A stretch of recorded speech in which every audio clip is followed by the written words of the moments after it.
Jesus é o Senhor, glórias ao nome do nosso amado Senhor Jesus.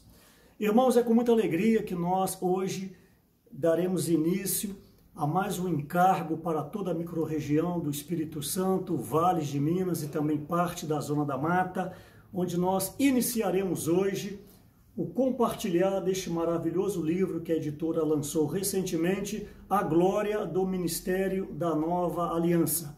Esse livro é composto de 6 capítulos e cada obreiro, na oportunidade, ele vai compartilhar, assim como eu estou fazendo agora, um capítulo desse livro, onde nós então temos o intuito, o encargo de ruminar alguns princípios para alimentar todas as igrejas dessa microrregião, como Espírito Santo, Vales de Minas Gerais e também parte da Zona da Mata. Diga-se de passagem, recentemente nós abrimos um canal no YouTube, um canal microrregional, para poder inicialmente postarmos ali, fomentarmos o serviço de criança, esse serviço tão nobre que nós não abrimos mão, porque se o Senhor tardar a sua vinda, é a igreja do amanhã. Então nós temos muito carinho, muito zelo pelo serviço de criança, também o serviço com os adolescentes e, por que não, o serviço com os jovens.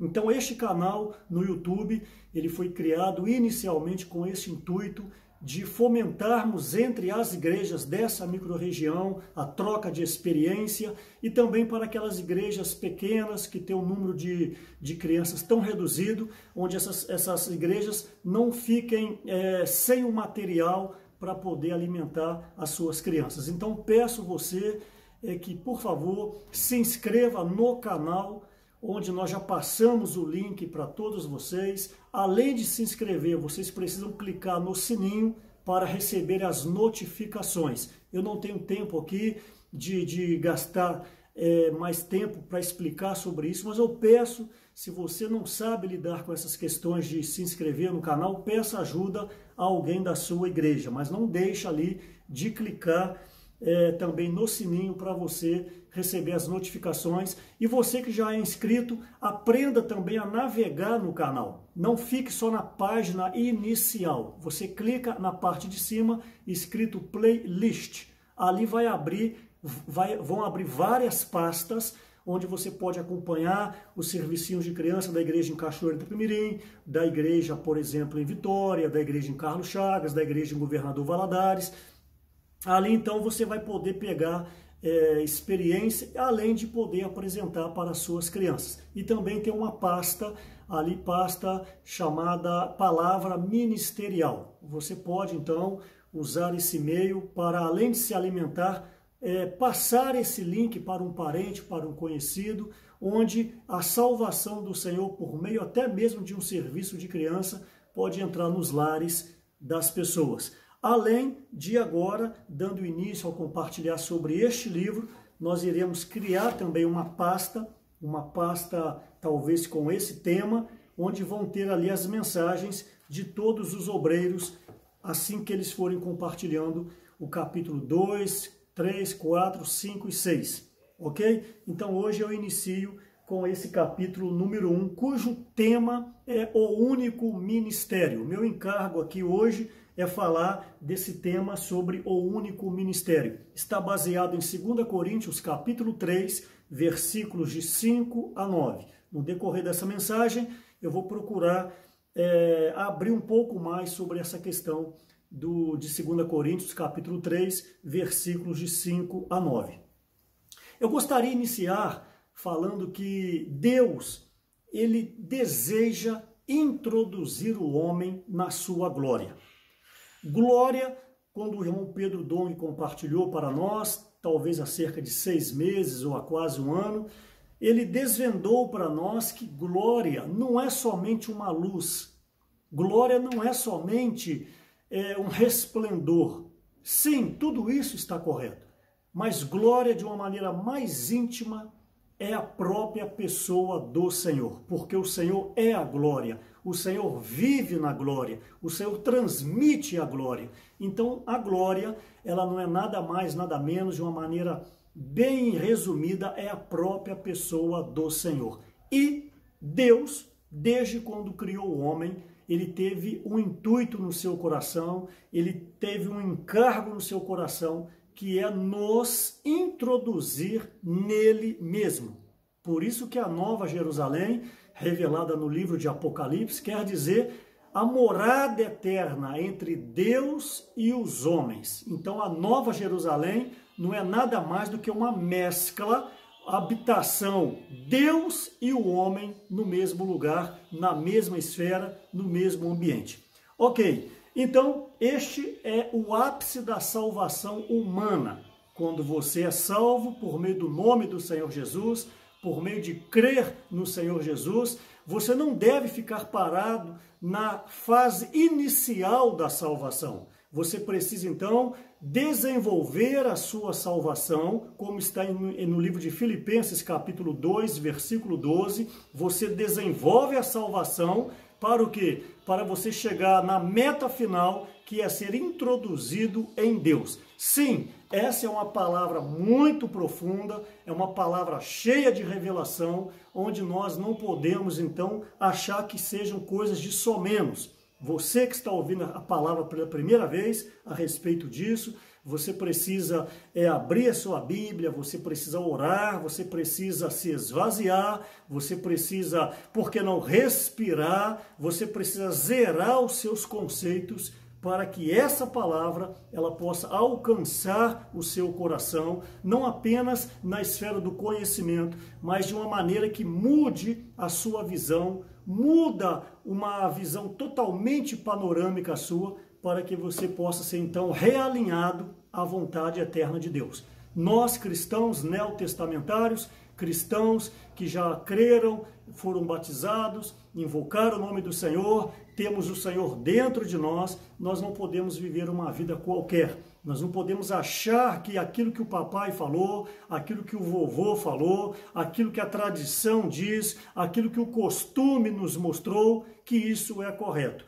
A palavra de Deus, a Bíblia, é a nossa única direção para sermos inseridos na glória do Senhor. Então, o encargo de Deus ao criar o homem é que este homem desenvolva-se diante da vida divina até um dia ser aceito, ser admitido na presença do Pai. Repito, essa não é uma palavra comum de se ouvir, essa não é uma palavra que você ouve em qualquer lugar, por isso que agora mesmo você precisa estar no Espírito para poder assimilar essa palavra. Ok, então, por meio deste caminhar do homem até a presença de Deus, Deus estabeleceu um caminho, e esse caminho nós podemos chamar de o único ministério.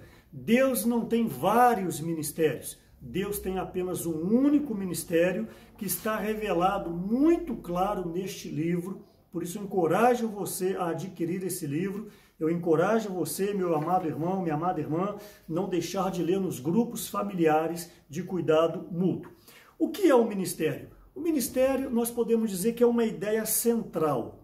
É aquilo que está no coração de Deus. É aquilo que, por que não, é o seu intento. Ministério, então, é aquilo que está guardado, que Deus deseja que seja executado.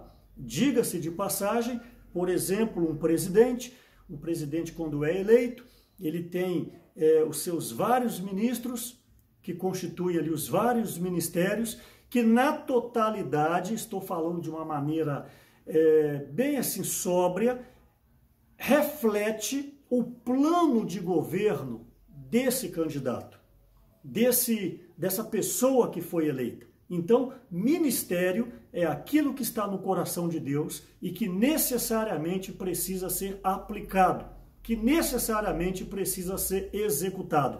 Então, este ministério, a Bíblia chama de o ministério. É um único ministério.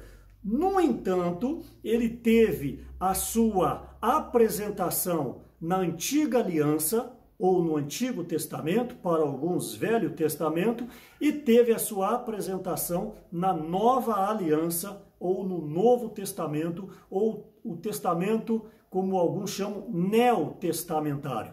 Então, este único ministério, ele teve a sua apresentação no passado, e tem a sua apresentação hoje, separado pela pessoa de Cristo. Por isso que é antes de Cristo e depois de Cristo. Mas é um único ministério, um único propósito, um único intento do coração de Deus, porque como diz Hebreus capítulo 13, o nosso Senhor Jesus, depende da tradução da Bíblia, é o mesmo ontem e hoje e o será para sempre. Deus, a palavra diz que não há variação de mudança no nosso Deus. Deus é um Deus único, Deus é um Deus firme, Deus é um Deus que tem um propósito firme, que vai levar a cabo a sua vontade, a sua economia divina. Bom, o ministério, então, como eu já disse, é o intento do coração de Deus, mas o ministério, ele só existe quando tem um povo. Essa palavra que eu estou dando é uma palavra muito profunda que você precisa absorver para que você não venha titubear na fé, para que você não venha ser confundido com os muitos falares que tem por aí. Por isso que nós baseamos na palavra santa do Senhor. Embora estamos compartilhando a respeito de um livro, mas é um livro repleto de versículos, onde este livro nos leva de volta à leitura da Bíblia. Bom, nós sabemos que, voltando um pouco, em Ezequiel capítulo 28, Isaías capítulo 14, teve ali a rebelião do anjo maior, a rebelião do arcanjo maior chamado Lúcifer. Nós sabemos que Lúcifer não é o encargo da mensagem de hoje, então não tenho tempo para detalhar a respeito disso. Eu só estou aqui falando um pano de fundo para você se localizar. Lúcifer, ele quer dizer, nessa palavra anjo de luz, esse arcanjo foi comissionado por Deus, ele foi chamado por Deus, ele foi ungido por Deus, é o que está escrito na palavra em Ezequiel capítulo 28, Isaías capítulo 14. Me permita esses termos para vocês entenderem. Ele era o braço direito de Deus, ele foi escolhido por Deus para, por que não, reger os demais anjos e os demais arcanjos. Então, este Lúcifer, ele era glorioso, ele se revestia de pedras preciosas, era alguém muito belo, era alguém muito formoso, era alguém muito inteligente, é o que a palavra diz. Só que um dia ele caiu num erro que ele quis ser igual a Deus. Vejam bem a prepotência, por mais forte e belo que fosse esse arcanjo, ele não era o Criador, ele era tão somente uma criatura. E onde que uma criatura vai desejar ser semelhante ao Criador? É uma pergunta que eu faço. Então, por causa desse sentimento, por causa do orgulho que tomou lugar no seu coração, a soberba, a arrogância, Deus então não teve como, teve que julgar essa situação e jogou Lúcifer por terra. E uma vez que ele joga esse Lúcifer por terra, vale lembrar que o homem ainda não existia. Você precisa ter entendimento dessa situação, mas já existiam seres sobre essa terra. Por isso que a terra tem bilhões e bilhões de anos, muito mais antiga do que o homem. O homem em si mesmo tem apenas 6.000 anos de existência, desde Adão até os dias de hoje, por volta de 6.000 anos. Mas antes da criação do homem, já existiam seres. Um deles, você, por exemplo, sabe disso, você que já estudou, são os dinossauros, foram os dinossauros. Você não pode duvidar que existiram os dinossauros. Tanto é que existem os fósseis aí no mundo inteiro. Então o que ocorreu? Quando Deus julgou Lúcifer por causa da arrogância, por causa da soberba, e lançou-o por terra, a maneira que Deus teve de julgar este mundo foi inundando toda a terra com água. Mas um item importante que talvez você não saiba, o dilúvio que ocorreu no livro de Gênesis, o dilúvio na época de Noé, ele não foi o primeiro dilúvio, ele foi o segundo dilúvio. O primeiro dilúvio ocorreu quando Deus julgou toda a terra por causa de Lúcifer, por causa da sua rebelião, por causa do intento do seu coração. Então Deus inunda toda a terra e todos os seres que ali viviam, no caso aqui viviam, foram mortos. Repito, entre eles os dinossauros. Então Deus, ele dá cabo da criação que havia antes do homem por causa dessas questões. Mas você lendo o livro de Isaías, ali diz que Deus não fez a terra, não fez o mundo para ser um caos, mas ele fez a terra para ser habitada. Então não era o coração de Deus de destruir a terra. Ele fez isso por causa de uma necessidade que havia ocorrido com respeito a Lúcifer. Então agora, Gênesis capítulo 1, Deus começa ali a recriação dele, onde no primeiro dia ele disse haja luz, aí veio o segundo dia, o terceiro dia, você conhece muito bem, até chegar no sexto dia e ele cria o homem. Só que agora o homem foi criado de uma maneira diferente. O homem foi criado com uma motivação diferente. O homem foi criado com alguma coisa diferente dentro nele. Por isso, então, que nós temos que conhecer a Bíblia dentro do possível de uma forma panorâmica para termos essa visão. O homem, o único ser, a única criatura que foi criada com o Espírito dentro nele. Isso está em Eclesiastes capítulo 3, versículo 11, também está em 1 Tessalonicenses capítulo 5, versículo 23, mostra que um espírito humano foi colocado dentro do homem criado, quando eu digo homem, o homem e a mulher, o ser humano. O porquê que Deus fez isso? Porque neste momento, lembra você que alguém estava nessa terra, que caiu dos céus, foi jogado dos céus, que é Lúcifer, Satanás, o diabo. Então, ao criar o homem, Deus tinha uma pretensão de que este homem pudesse governar sobre essa terra, em especial sobre Satanás. Isso está de uma maneira, eu posso dizer, de uma parábola, onde ali fala no capítulo 1, versículo 26, fala da criação do homem, façamos, pois, o homem à nossa imagem, conforme a nossa semelhança, 27, 28, tenha ele domínio. Essa palavra é muito pertinente. Tenha ele domínio. Aí diz sobre as aves dos céus, sobre os peixes do mar e sobre toda criatura que rasteja sobre a terra. Esses três itens em especial, peixe, as aves e os animais que rastejam, não quer dizer o peixinho simples que você conhece. Não quer dizer o passarinho simples que você conhece. Não quer dizer o animal simples que rasteja que você conhece. Ali, de uma maneira bem espiritual, está dizendo com respeito aos demônios, aos principados e ao maior deles, que é Satanás. Então, no versículo 28 do capítulo 1 de Gênesis, já dá uma luz que este homem criado não é uma criatura qualquer, mas Deus colocou um representante do próprio Deus dentro deste homem. Jesus é o Senhor. Por isso, então, que quando ele fez o homem como um boneco do pó da terra, do barro, da neblina que subiu, Deus soprou nas narinas deste homem, segundo o original hebraico, é o Neshama, que é o espírito, a alma vivente.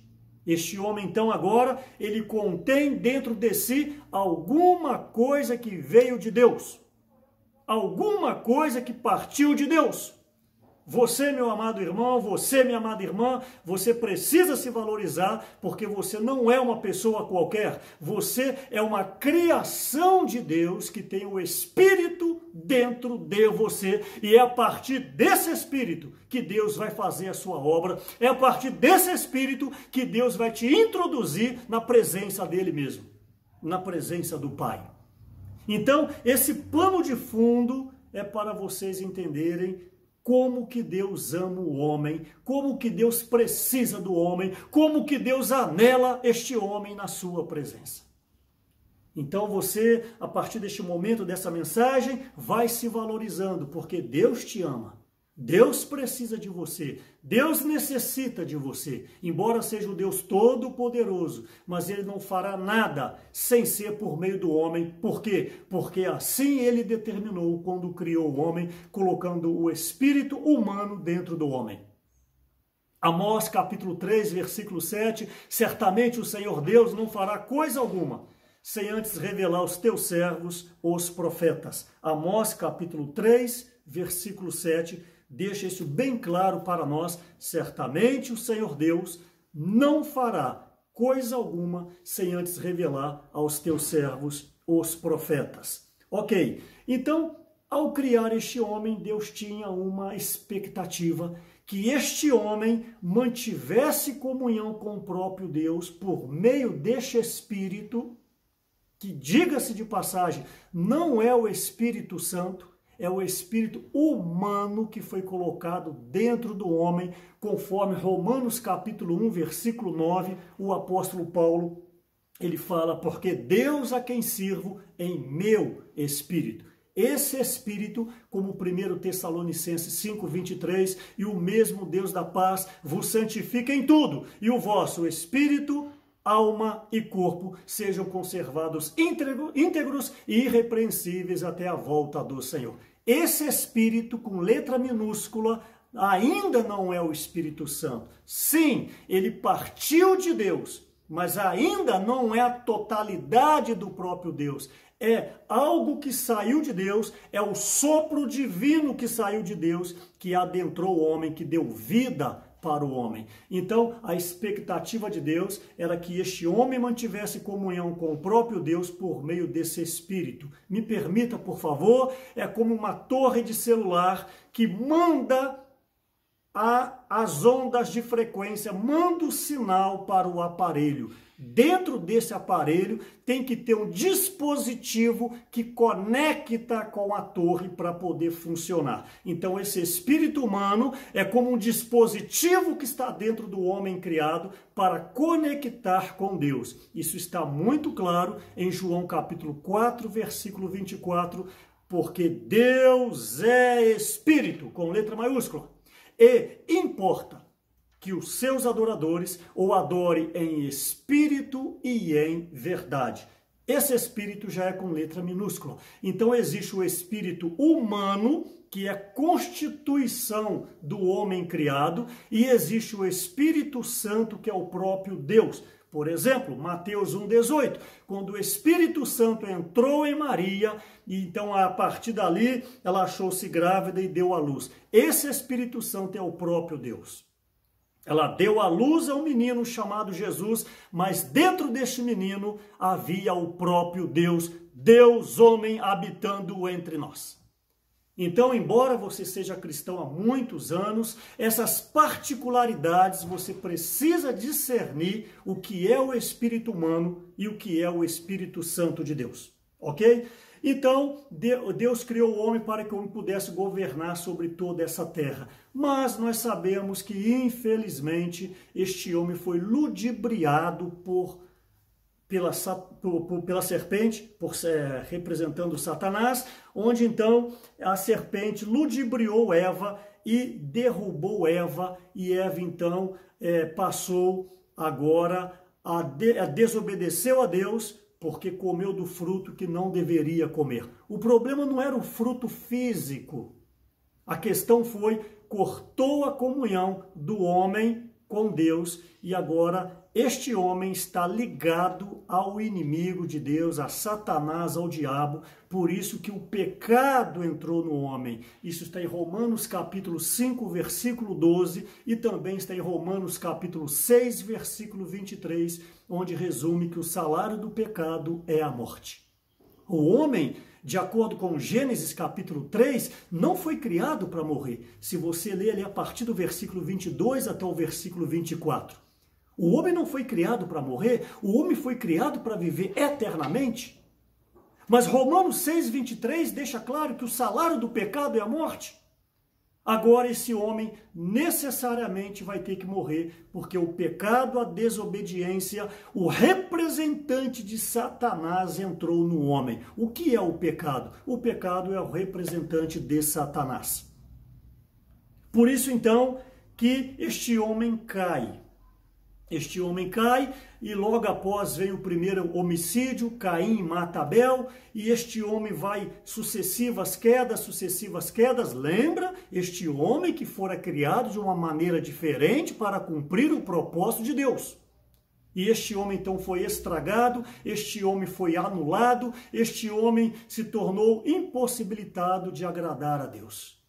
Após sucessivas quedas, Deus então desiste de ter criado o homem, e no livro de Gênesis, a partir do capítulo 6, o intento do coração de Deus era destruir novamente a terra com um julgamento, e aí veio o dilúvio na época de Noé. Este sim é o segundo dilúvio.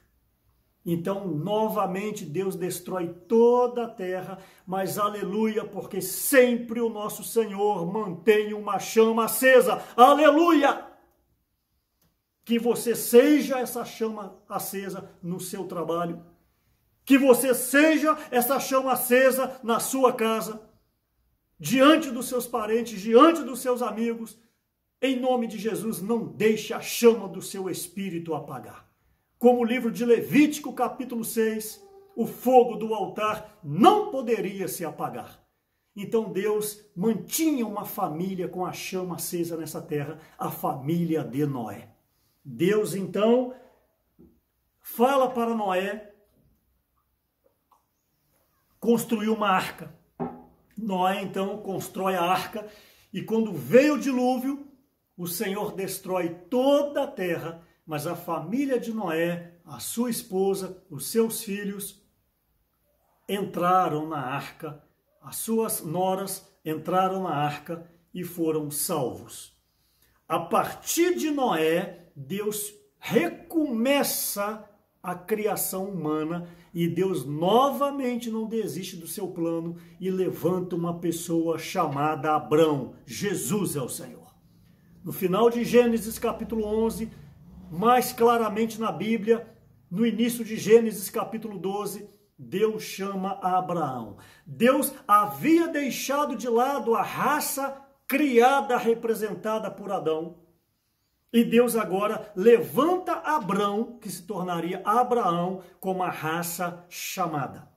Então veio Abraão, veio Isaac, veio Jacó, pessoas úteis nas mãos de Deus, mas ainda não existia um ministério, porque o ministério não é para uma pessoa.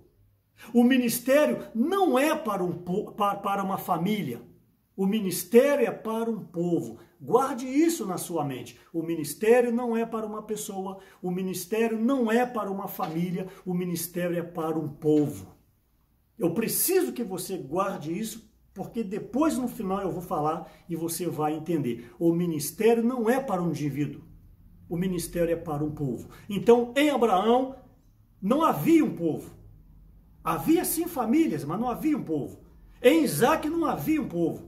Em Jacó em si mesmo não havia um povo.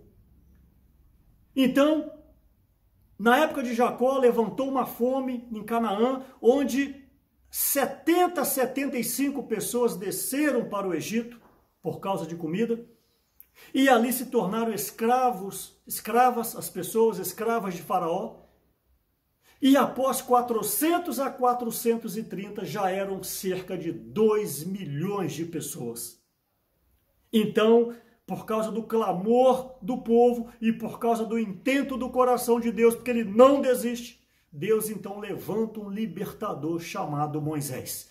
Eu não vou entrar em detalhes, os primeiros 40 anos de Moisés, depois o segundo período de 40 anos, eu não vou entrar em detalhes agora nessa mensagem, mas em Moisés, juntamente com seu irmão Arão, Moisés então liberta o povo do Egito. Então, uma vez a caminho de Canaã, Deus ali chama Moisés em Êxodo capítulo 19, se você puder abrir a sua Bíblia, em Êxodo capítulo 19, no versículo 5 e o versículo 6, o Senhor diz o seguinte: agora, pois, se diligentemente ouvirdes a minha voz e guardardes a minha aliança, preste atenção, então sereis a minha propriedade peculiar dentre todos os povos, já tem um povo agora, porque toda a terra é minha, vós me sereis reino de sacerdotes e nação santa. São estas as palavras que falareis aos filhos de Israel. Bom, aqui em Êxodo capítulo 19, versículos 5 e 6, inicia-se o ministério da antiga aliança. Então, o ministério da antiga aliança iniciou em Moisés. Então, a partir de Moisés, nós sabemos de todo o trâmite, o tabernáculo, como que eram os serviços sacerdotais. Depois vieram os profetas, como Isaías, Jeremias, Ezequiel, Daniel, vários homens de Deus, mas ainda a obra de Deus não podia ser consumada por causa de um detalhe: o Espírito de Deus ainda não estava dentro do homem, o Espírito de Deus habitava fora do homem, como na época do livro de Juízes. Sansão, no capítulo 14, no versículo 19, ali é claro que o Espírito Santo entrava em Sansão e saía de Sansão. Como aconteceu isso com Davi, como aconteceu isso com Elias. No Antigo Testamento, você precisa entender, Deus não habitava dentro do homem. O Espírito, com letra minúscula, que eu falei há pouco, era um representante de Deus, mas não era o próprio Deus. Então, todo o Antigo Testamento passou, grandes homens foram levantados por Deus, como eu citei há pouco, ainda mais Amós, Oséias, todos os profetas menores, Zacarias, até chegar no livro de Malaquias, o último livro do Antigo Testamento. Depois passou o período intertestamentário, onde Deus fica por volta de 400 anos sem falar com o homem. Pelo menos não há um registro na Bíblia de que Deus havia falado nesse período de 400 anos. Então, a partir do livro de Malaquias, eu não tenho tempo de discorrer agora, mas a partir do livro de Malaquias até a pessoa de Zacarias, passam-se então 400 anos, repito, que na teologia chama-se o período intertestamentário. Então, houve uma paralisação, houve ali um vácuo, houve ali um stop com respeito à obra de Deus. Então, agora, em Zacarias, o esposo de Isabel, o futuro pai de João Batista, o anjo aparece, revela que a esposa de Zacarias teria um filho, nasceu João Batista, que foi o precursor do nosso amado Senhor Jesus. E depois, então, esse mesmo anjo vai e fala com Maria, onde Mateus capítulo 1, versículo 18, o Espírito Santo está em Maria, e esta acha-se grávida pelo Espírito Santo. Então, preste atenção, esse ministério que desde a criação do homem, que era o intento do coração de Deus, iniciou em Moisés, porque havia um povo, e esse ministério foi levado adiante no Antigo Testamento, e era um ministério que tinha a sua glória, mas essa glória desvanecia. Agora eu gostaria de tocar de forma bem rápida na base desta mensagem, no texto de 2 Coríntios, capítulo 3, versículos de 5 a 9. Eu dei um stop agora em Maria gerando Jesus. Eu vou voltar daqui a pouco nisso aí. 2 Coríntios, capítulo 3, versículo 5, preste atenção, não que por nós mesmos. Abra sua Bíblia, por favor, vou te dar mais um tempo. 2 Coríntios, capítulo 3, versículos de 5 a 9. Não que por nós mesmos sejamos capazes de pensar alguma coisa como se partisse de nós, Pelo contrário, a nossa suficiência vem de Deus, o qual nos habilitou para sermos ministros de uma nova aliança. Estamos falando aqui do Novo Testamento. Nós, Paulo falando, ministros de uma nova aliança, não da letra, mas do Espírito. Porque a letra mata, mas o Espírito vivifica. Agora eu preciso que você preste atenção no versículo 7. E se o ministério da morte, gravado com letras em pedras, referindo-se à época de Moisés, os 10 mandamentos escritos em pedras, porque se o ministério da morte, gravado com letras em pedras, se revestiu de glória, a ponto de os filhos de Israel não poderem fitar a face de Moisés por causa da glória do seu rosto, ainda que desvanecente. Como não será de maior glória o ministério do Espírito? Está exclamando. Como não será de maior glória o ministério do Espírito? Porque, preste atenção, se o ministério da condenação foi glória, em muito maior proporção será glorioso o ministério da justiça. Aqui eu preciso que vocês entendam essa conexão. É um único ministério. O ministério da glória é único. Só que ele teve a sua aparição, a sua apresentação no Antigo Testamento, a Antiga Aliança, e tem a sua apresentação no Novo Testamento, na Nova Aliança.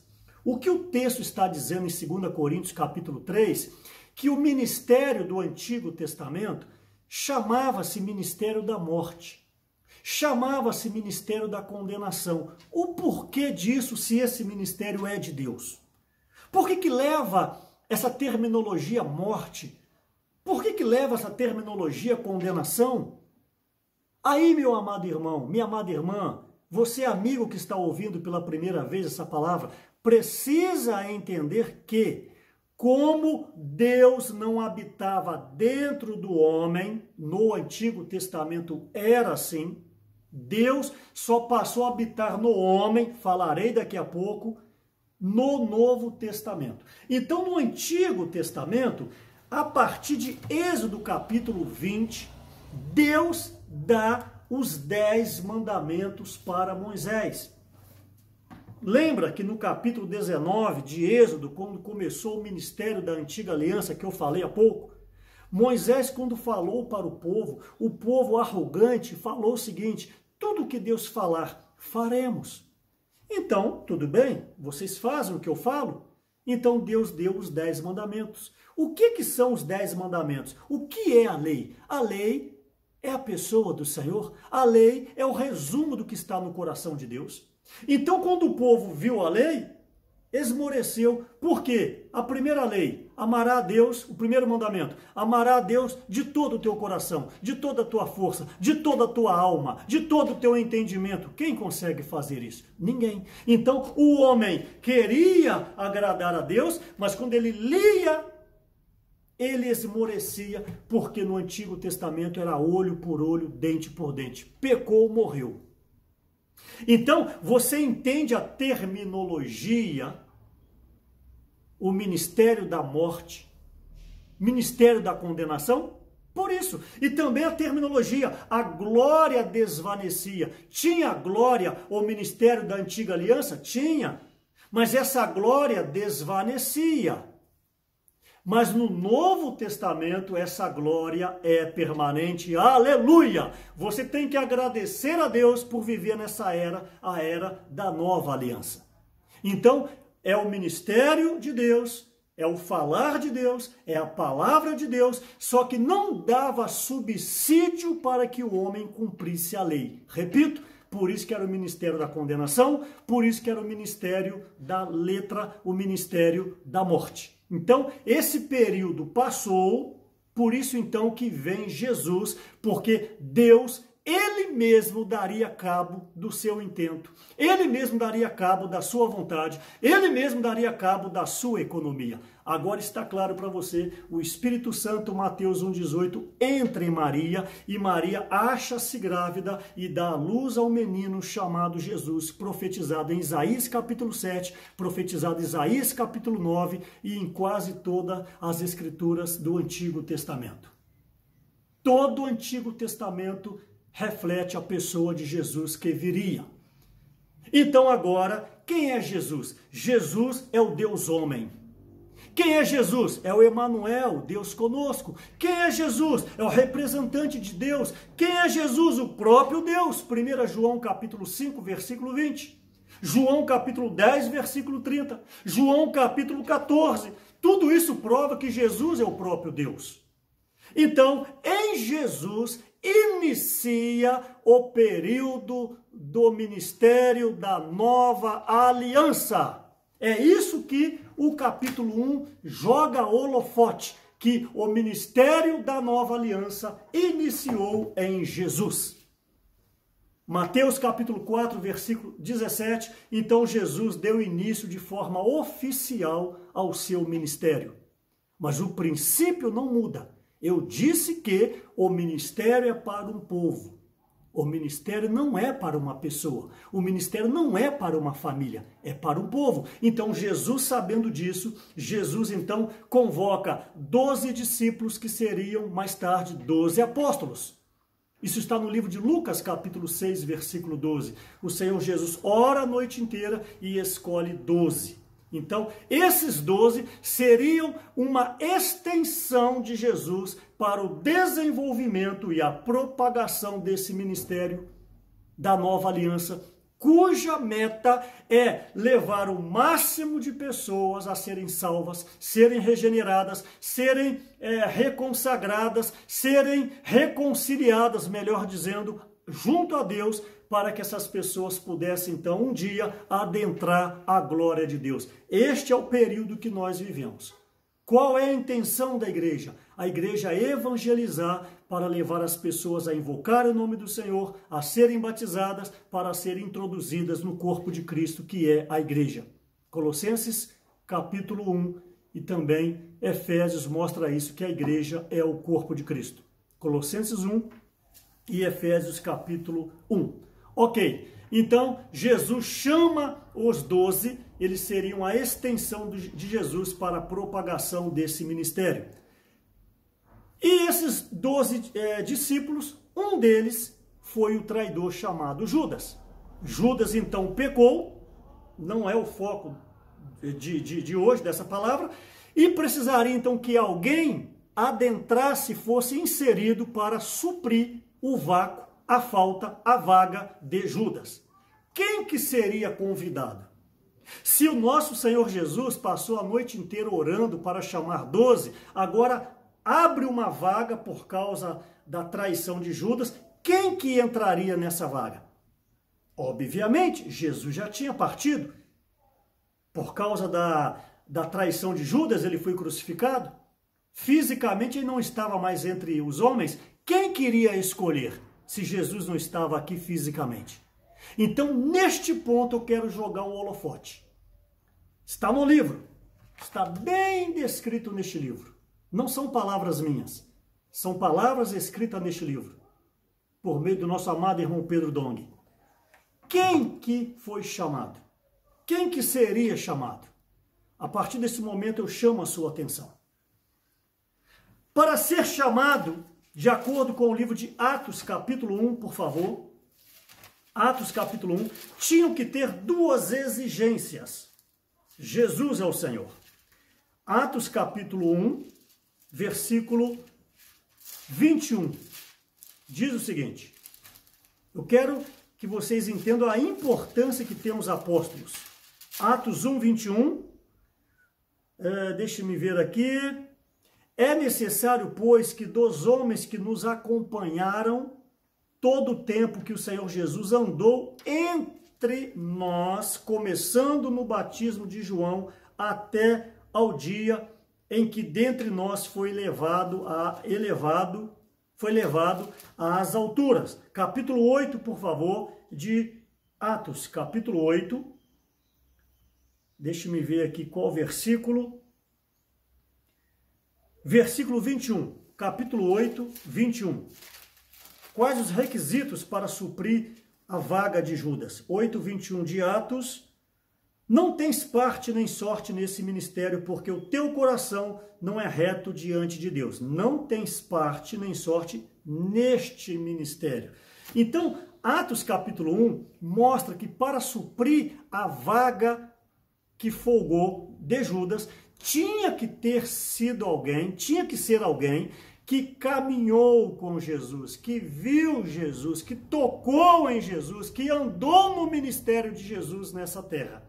Então, a Bíblia nos mostra em Apocalipse capítulo 21, versículo 14, Apocalipse capítulo 21, versículo 14, a muralha da cidade, a Nova Jerusalém, tinha 12 fundamentos e estavam sobre ele os 12 nomes dos 12 apóstolos do Cordeiro. Então, não importa o que Pedro fez, que Pedro negou a Jesus, que João era filho do trovão, que Tiago era filho do trovão, não importa, mas os 12 chamados pelo Senhor Jesus, na Nova Jerusalém terão 12 fundamentos e cada fundamento levará o nome de um apóstolo. Irmãos, que honra você, esse apóstolo no caso, ter nome no fundamento da Nova Jerusalém, a cidade eterna.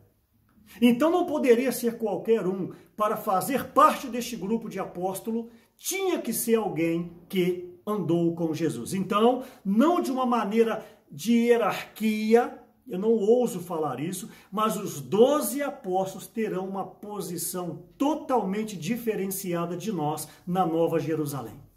Isso competiu a Deus em colocar o nome dos fundamentos dos apóstolos. Então eu quero estender isso até nós hoje. Hoje tem se falado muito sobre os líderes, honrar os líderes, honrar os vossos guias, como Hebreus capítulo 13, versículo 7, versículo 17. Eu gostaria de ajudá-los de uma maneira bem rápida. No nosso meio tem os irmãos que estão à nossa frente, como Pedro, Esdras, o próprio Miguel, o próprio André, tem os cooperadores, tem os obreiros e tem os irmãos responsáveis que estão na função de presbíteros da igreja. Meu amado irmão, minha amada irmã, em nome de Jesus, eu quero lhe ajudar neste momento. Muito cuidado em desonrar os líderes. Eu sempre falo que a mente de um líder nunca vai ser igual da mente de um liderado. Porque se a mente de um líder for igual a de um liderado, não existe uma supervisão no rebanho de Deus. Por isso que dá choque muitas vezes. Às vezes a liderança dá uma direção que você não entende. É claro, a mente de um líder não é a mente de um liderado. Então eu quero lhe ajudar de maneira bem rápida. Muito cuidado para não ofender a Deus, de acordo com Romanos capítulo 13. Muito cuidado para não ofender a Deus, desonrando uma liderança instituída por Ele. Então vamos honrar, vamos obedecer, vamos respeitar, vamos abençoar os irmãos líderes que estão sobre vocês, nas suas igrejas, na obra microrregional. Aqui na região 8 nós temos 8 cooperadores, temos cooperadores a nível nacional que estão à nossa frente, a nível mundial. Então eu deixo uma palavra aqui, se para os 12 apóstolos vai ter algo diferenciado aos olhos de Deus, um líder também, Deus olha com bons olhos. Estou dizendo da parte de um liderado, para não ofender a Deus, falando, denegrindo a imagem de um líder. Mas falando agora para o lado do líder. Muito cuidado, você que é um líder. Você precisa ser achado assim, pastoreando o rebanho, cuidando do rebanho, respeitando o rebanho, não impondo peso sobre o rebanho, mas antes, vocês líderes, nós líderes, sendo o exemplo, saindo na frente, caminhando na frente, praticando a palavra primeiro, para que nós sejamos então modelo. Muito cuidado também, porque a porção de um líder, ela é grande e Deus vai recobrar isso diante de nós. Então, Deus aqui, os apóstolos então elegem Matias, ele foi quem supriu essa lacuna que foi deixada por Judas. Então, mais adiante, Deus então levanta o apóstolo Paulo. Estou mostrando que já há um povo para ser liderado por meio desse ministério da nova aliança. Quantas igrejas foram surgindo? Iniciou em Jerusalém, depois nós temos Antioquia, depois nós temos Creta, depois nós temos Filipos, depois nós temos Tessalônica. Havia um grandioso povo e Deus precisava de mais pessoas. Então levanta o apóstolo Paulo, que era Saulo de Tarso, não tenho tempo de detalhar. Em Atos capítulo 9 ele foi salvo. Em Atos capítulo 20, versículo 24, ele dá o testemunho dele. Gálatas 1,15, ele fala que ele foi chamado antes mesmo do nascimento. Gálatas capítulo 2, versículo 8, fala que ele foi chamado para levar o evangelho aos gentios. Então agora não há mais 12, apenas há os 12. Há agora Paulo, há os colaboradores de Paulo, como Silas, como Timóteo e outras pessoas mais, e hoje chegou até nós. Quem é você? Você é o ministro da nova aliança. Quem é você? Você é alguém que foi inserido nesta era para dar cabo da vontade eterna de Deus, da economia de Deus. Nós estamos já visualizando a linha de chegada. Não desanime, há uma glória para nós. Então, nós no tempo, eu há 28 anos, 1992, o evangelho chegou até nós, nos salvou, invocamos o nome do Senhor e nós fomos então inseridos na igreja, no corpo de Cristo. Por isso então que Mateus capítulo 28, versículo 19, nós também temos Lucas capítulo 24, versículo 49 e nós temos 2 Coríntios capítulo 1, versículo 21, que eu gostaria de ler. 2 Coríntios, enquanto vocês abrem, eu acabei de falar que é muita coisa para falar, mas eu encorajo vocês a ler o livro. 2 Coríntios, capítulo 1, versículo 21, mas aquele que nos confirma convosco em Cristo e nos ungiu é Deus. Quem te chamou, quem te salvou, quem te ungiu é o próprio Deus. Então, quem é você hoje? Você hoje é o ministro da nova aliança. Todos aqueles que foram regenerados pelo sangue do Cordeiro já fazem parte desse grupo de pessoas que tem que viver esse ministério da nova aliança. Então hoje quem somos nós? Finalizando a palavra. Quem somos nós hoje? Hoje nós fazemos parte da igreja de Deus. 1 Timóteo capítulo 3, versículo 15. Jesus é o Senhor. 1 Timóteo capítulo 3, versículo 15, diz: para que se eu tardar, fiques cientes de como se deve proceder na casa de Deus, que é a igreja do Deus vivo. Então nós fazemos parte da igreja. Nós somos a igreja do Senhor. Por isso então que hoje a igreja, ela vai levar a cabo a vontade eterna de Deus. Aqui em Efésios capítulo 3, versículo 10, para que pela igreja a multiforme sabedoria de Deus se torne conhecida agora dos principados e potestades nas regiões, nos lugares celestiais. De novo, para que pela igreja. Então, quem é você hoje? Você faz parte da igreja.